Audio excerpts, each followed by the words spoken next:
ನಾವು ಒಂದನೇ ಹಂತದಲ್ಲಿ ಒಂದಷ್ಟು ವಾರ್ಮ್ ಅಪ್ಪು ಹಾಗೆ ಯೋಗಿಕ್ ಜಾಗಿಂಗ್ಗಳನ್ನು ನೋಡಿದ್ದೇವೆ. ಈಗ ಒಂದಷ್ಟು ನಮಸ್ಕಾರಗಳನ್ನು ಪರಿಚಯ ಮಾಡಿಕೊಳ್ಳೋಣ. ನಾವು ಪ್ರತಿ ದಿವಸ ಒಂದು ನಮಸ್ಕಾರವನ್ನು ಮಾಡ್ತೇವೆ. ಅದಕ್ಕೆ ಹೆಸರು ಗೊತ್ತಿಲ್ಲ ನಮಗೆ. ಅದು ಪಂಚಾಂಗ ನಮಸ್ಕಾರ ಅಂತ. ನಮ್ಮ 5 ಅಂಗಗಳನ್ನು ಸೇರಿಸಿಕೊಂಡು ಮಾಡ್ತಕ್ಕಂಥ ನಮಸ್ಕಾರ. ಒಂದು ಸಲ ಗಮನಿಸಿ ನೋಡಿ. ಹೀಗೆ ನಾವು ಮಂಡಿಯನ್ನು ಕೊಟ್ಟಿರ್ತೇವೆ, ಕೈಗಳನ್ನು ಹೀಗೆ ಕೊಟ್ಟಿರ್ತೇವೆ, ಹೀಗೆ ನಮಸ್ಕಾರ ಮಾಡ್ತೇವೆ. ನಿಜವಾಗಿ ನಾವು ಎಷ್ಟೋ ಸಲ ಹೀಗೆ ಬೊಗ್ಗಿ ನಮಸ್ಕಾರ ಮಾಡ್ತೇವೆ, ತಪ್ಪು. ಬೆನ್ನು ನೇರವಾಗಿದ್ದ ನಮಸ್ಕಾರ ಮಾಡಿ, ರೂಢಿ ಮಾಡಿ. ನಿಮ್ಮ ಆರೋಗ್ಯಕ್ಕೆ ಅದು ಹೆಚ್ಚು ಒಳ್ಳೆಯದು. ಹಾಗೆ ಇನ್ನೊಂದು ನಮಸ್ಕಾರ ಗೊತ್ತಿದೆ, ಸಾಷ್ಟಾಂಗ ನಮನಾಸನ. ನಾವು ಪ್ರತಿ ದಿವಸ ದೇವರಿಗೆ ನಮಸ್ಕಾರ ಮಾಡಬೇಕಿದ್ರೆ ಈ ರೀತಿ ನಮಸ್ಕಾರವನ್ನು ಮಾಡ್ತೇವೆ. ಇದು ಬರೀ ಸಾಷ್ಟಾಂಗ ನಮಸ್ಕಾರ, ಉದ್ದನೇದಾಗಿ ಮಾಡ್ತಕ್ಕಂಥ ನಮಸ್ಕಾರ. ಇನ್ನೊಂದು ಗಣಪತಿ ನಮಸ್ಕಾರ, ಬಹಳ ಒಳ್ಳೆಯದು. ನಾವು ಸಣ್ಣವರಿದ್ದಾಗ ಶಿಕ್ಷೆಯನ್ನು ಕೊಡ್ತಿದ್ರು, ಊಟ ಬಸ್ ಅಂತ ಹೇಳ್ತಿದ್ವು. ಕಿವಿಯನ್ನು ಗಟ್ಟಿ ಎಳೆದು ಹಿಡಿಯಲ್ಪಡಬೇಕು.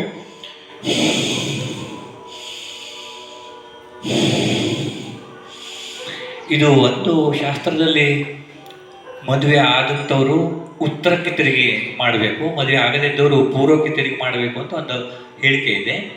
ಈ ರೀತಿ ಕಿವಿಯನ್ನು ಗಟ್ಟಿಯಾಗಿ ಹಿಡಿದು ಗಣಪತಿಯ ಸ್ಮರಣೆಯನ್ನು ಮಾಡ್ಕೊಳ್ತಾ ಕೆಳಗಡೆ ಉಸಿರು ಖಾಲಿ ಮಾಡ್ತಾ ಇಳಿಯೋದು, ಉಸಿರು ತುಂಬಿಕೊಳ್ತಾ ಮೇಲಕ್ಕೆ ಬರೋದು.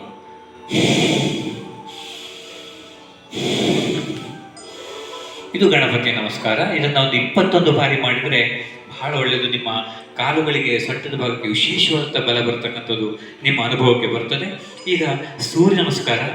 ಈ ಸೂರ್ಯ ನಮಸ್ಕಾರಕ್ಕಾಗಿಯೇ ಒಂದು ಪ್ರತ್ಯೇಕವಾದ ವಿಡಿಯೋವನ್ನು ಮಾಡ್ತೇನೆ, ನಾನು ಅದರಲ್ಲಿ ಅಪ್ಲೋಡ್ ಮಾಡ್ತೇನೆ. ಈಗ ನಿಮಗೆ ಬೇರೆ ಬೇರೆ ನಮಸ್ಕಾರಗಳನ್ನು ಪರಿಚಯ ಮಾಡೋ ದೃಷ್ಟಿಯಿಂದ ಸ್ವಲ್ಪ ಕಡಿಮೆ ಪ್ರಮಾಣದಲ್ಲಿ ಶಾರ್ಟ್ ಆಗಿ ನಿಮಗೆ ಮುಗಿಸ್ಕೊಂಡು ಹೋಗ್ತೇನೆ.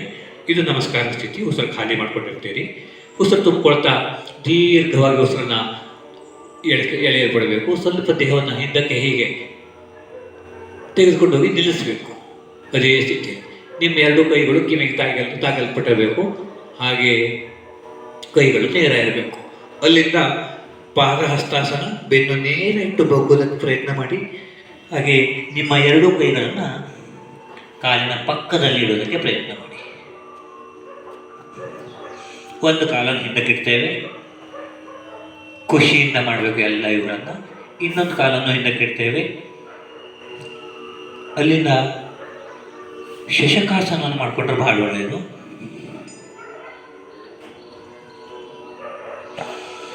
ಅಲ್ಲಿಂದ ಸಾಷ್ಟಾಂಗ ನಮನಾಸನ,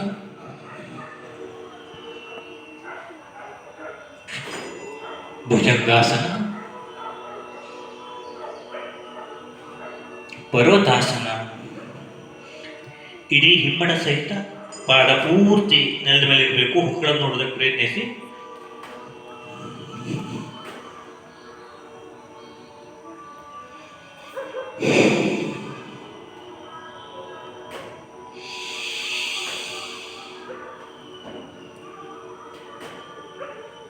ಊರ್ಧ್ವ ನಮನಾಸನ,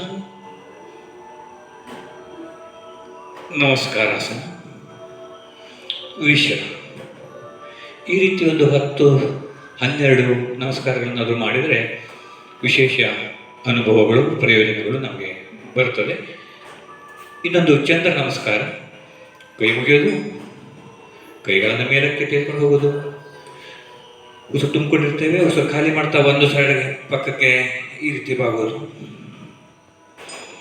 ನೇರಗೊಳಿಸ್ತಾ ಉಸಿರು ತುಂಬಿಕೊಳ್ಳೋದು, ಇನ್ನೊಂದು ಪಕ್ಕಕ್ಕೆ ಬಾಗ್ತಾ ಉಸಿರು ಖಾಲಿ ಮಾಡೋದು. ಹೀಗೆ ಕಾಲುಗಳನ್ನು ದೂರ ಇಟ್ಟು ಹೀಗೆ ಹೋಗಬೇಕು. ಅಲ್ಲಿಂದ ತ್ರಿಕೋನಾಸನ ಮಾಡಬೇಕು. ಕಾಲು ನೇರ ಇರಬೇಕು, ಕೈ ನೇರ ಇದ್ದು ಮೇಲಕ್ಕೆ ಹೋಗಬೇಕು. ಮೇಲ್ಗಡೆ ಇರ್ತಕ್ಕಂಥ ಕೈ ತುದಿಗೆ ದೃಷ್ಟಿ ಇರಬೇಕು. ಅಲ್ಲಿಂದ ಕೈಗಳನ್ನು ನೆಲದ ಮೇಲಿಟ್ಟು ಹೀಗೆ ಹನುಮಾನ್ ಪೋಷನ್ ಅಂತ ಹೇಳ್ತೇವೆ.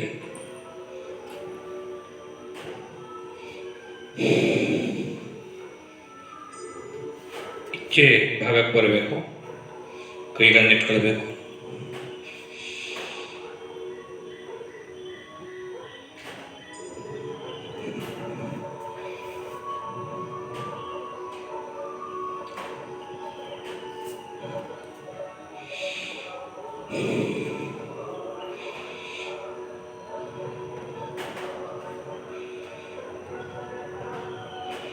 ಇದು ಚಂದ್ರ ನಮಸ್ಕಾರ. ನೆಕ್ಸ್ಟು ಗುರು ನಮಸ್ಕಾರ ಅಂತ ಬರ್ತದೆ. ಕೈಗಳನ್ನು ಮುಗಿದು ಒಂದು ಕಾಲನ್ನು ಮುಂದಕ್ಕೆ ಇಡಬೇಕು. ಬಾಗ್ತಾ ಬಾಗ್ತಾ ಬಾಗ್ತಾ ಕೈ ಮುಗಿದು ಸ್ಥಿತಿ ಹಾಗೆ ಇರಬೇಕು. ದೂರದಲ್ಲಿ ಕೈಗಳನ್ನು ಇಡಬೇಕು. ಕಾಲುಗಳನ್ನು ದೂರದಲ್ಲಿ ಇಡಬೇಕು. ಶಶಕಾಸವನ್ನು ಮಾಡಬೇಕು. ಸಾಷ್ಟಾಂಗ ನಮನಾಸನ, ಭುಜಂಗಾಸನ, ಪರ್ವತಾಸನ, ಏಕಪಾದ ಪ್ರಸನ್ನಾಸನಕ್ಕೆ ಒಂದು ಕಾಲು ಕೈ ಪಕ್ಕದಲ್ಲಿ ಬರಬೇಕು. ಅಲ್ಲಿಯೇ ನಮಸ್ಕಾರ ಹಿಡಿಯಲು ಪಡಿಬೇಕು. ನಿಧಾನವಾಗಿ ಕಾಲುಗಳನ್ನು ನೇರಗೊಳಿಸ್ತಾ, ಕಾಲುಗಳನ್ನು ತಂದು ಕೂಡಿಸ್ತಾ, ಕೈಗಳನ್ನು ಒಮ್ಮೆ ಬೇಕಿದ್ರೆ ಪಕ್ಕದಿಂದ ಕೈಗಳನ್ನು ಸೇರಿಸಿ. ಇದು ಗುರು ನಮಸ್ಕಾರ. ಇಂಥದ್ದೊಂದು ಒಂದು ಪಕ್ಕದಿಂದ ಆದಮೇಲೆ ಇನ್ನೊಂದು ಪಕ್ಕದಿಂದ ಹಾಗೆ ಮಾಡಬೇಕು. ನೆಕ್ಸ್ಟು ಒಂದು ವೈದಿಕ ನಮಸ್ಕಾರ ಅಂತ ಬರ್ತದೆ.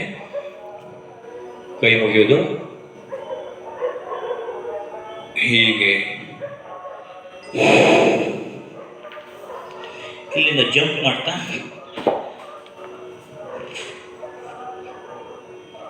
ಸಾಷ್ಟಾಂಗ ನಮನಾಸನ, ಭುಜಂಗಾಸನ, ಪರ್ವತಾಸನ, ಒಂದು ಕಾಲನ್ನು ಮುಂದಕ್ಕಿಟ್ಟು ವೀರಾಸನ, ಹಾಗೆ ಕೈಗಳನ್ನು ಇಡಬೇಕು. ಆ ಕಾಲನ್ನು ಹಿಂದಕ್ಕಿಟ್ಟು ಇನ್ನೊಂದು ಕಾಲನ್ನು ಮುಂದಕ್ಕಿಟ್ಟು ಇನ್ನೊಂದು ಪಕ್ಕದಿಂದ ವೀರಾಸನ.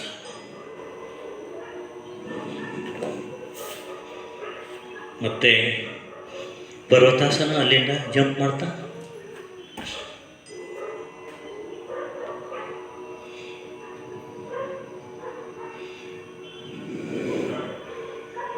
ಇದು ಗುರು ನಮಸ್ಕಾರ, ವೈದಿಕ ನಮಸ್ಕಾರ. ಇನ್ನು ಮುಂದೆ ಹನುಮಾನ್ ನಮಸ್ಕಾರ. ಒಂದು ಕಾಲನ್ನು ಮುಂದಕ್ಕೆ ಇಡ್ತಾ ಕೈಗಳನ್ನು ಮುಗಿಸ್ಕೊಳ್ಳೋದು. ಹಾಗೆ ಈ ರೀತಿ ಚೆನ್ನಾಗಿ ದೇಹವನ್ನು ಹಿಂದಕ್ಕೆ ಭಾವಿಸೋದಕ್ಕೆ ಪ್ರಯತ್ನಿಸುತ್ತೆ. ಹಾಗೆ ಮತ್ತೆ ವೀರಾಸನಕ್ಕೆ ಬನ್ನಿ. ಒಂದು ಪಕ್ಕಕ್ಕೆ ಕೈಗಳು, ಅಲ್ಲಿಂದ ಈ ರೀತಿ ಒಂದು ಸೈಡ್ನಿಂದ ವೀರಾಸನ ಮಾಡೋದು. ಮತ್ತು ಕೈಗಳು ಪಕ್ಕಕ್ಕೆ, ಇನ್ನೊಂದು ಸೈಡ್ನಿಂದ ಕೈಗಳನ್ನು ನೇರಗೊಳಿಸಿ, ಕಾಲುಗಳನ್ನು ತಂದು ಕೂಡಿಸಿ, ಹಾಗೆ ಪಕ್ಕದಿಂದ ಕೈಗಳನ್ನು ಆಯಿಸ್ತಾ ಹೀಗೆ ಇನ್ನೊಂದು ಪಾರ್ಶ್ವ ನವನಾಸನ ಅಂತ ಬರ್ತದೆ. ಪಾರ್ಶ್ವಕೋನಾಸನ ಇದ್ದಂತೆಯೇ ಕೈಗಳನ್ನು ಮುಗಿಯೋದು, ಕಾಲುಗಳನ್ನು ಅಗಲ ಇಟ್ಕೊಳ್ಳೋದು, ಹೀಗೆ ತಿರುಗಿಸ್ತಾ ನಿಧಾನವಾಗಿ ಬಾಗ್ತಾ ಬಾಗ್ತಾ ಹೀಗೆ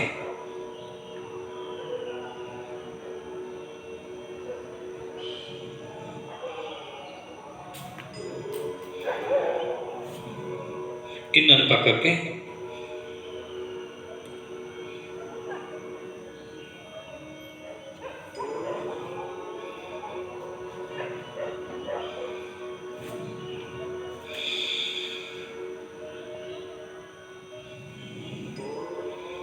ವಿಶ್ರಾಮ ಸ್ಥಿತಿ ನಿಧಾನ ಬರೋದು.